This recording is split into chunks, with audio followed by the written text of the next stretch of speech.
అన్ని రకాల వస్త్రాలపై up to 66% off. AP liquor scam పై బీజేఎల్పీ నేత విష్ణుకుమార్ రాజు కీలక వ్యాఖ్యలు చేశారు. లిక్కర్ స్కామ్ తాడేపల్లి ప్యాలెస్ దగ్గరకు వచ్చి ఆగిపోయిందన్నారు. బలమైన గోడలు ఉండడమే అందుకు కారణం కావచ్చన్నారు. ఫస్ట్ ఫేజ్లో 3,200 కోట్లకు పైగా లిక్కర్ స్కామ్ ఆధారాలు లభించాయన్నారు. జగన్ వ్యవహారంలో సిట్ అధికారులకు మొహమాటం ఎందుకో అర్థం కావటం లేదన్నారు. ఈ కేసులో ఇప్పటి వరకు 12 మందిని అరెస్ట్ చేశారని గుర్తు చేశారు. మెయిన్ పాపము అరెస్ట్ చేశారు, 12 మందిని చేశారు.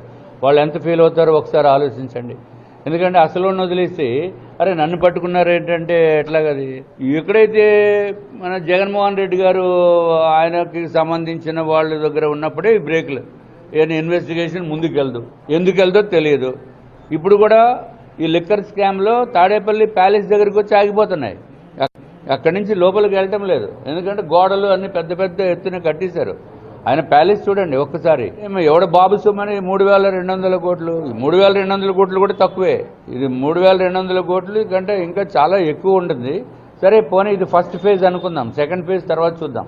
ఈ ఫస్ట్ ఫేజ్లో ఈ డబ్బంతా ఎక్కడ పోయింది? బ్లాక్ మనీ నుంచి వైట్ మనీకి మార్పించేశారు. తర్వాత ఇక్కడి నుంచి ఇతర దేశాలకి వెళ్ళిపోయినట్టు చెప్తున్నారు. ఇన్వెస్టిగేషన్ అవుతుంది, కానీ ఇంకా చిన్న చిన్న మొహమాటాలు పడుతుంది.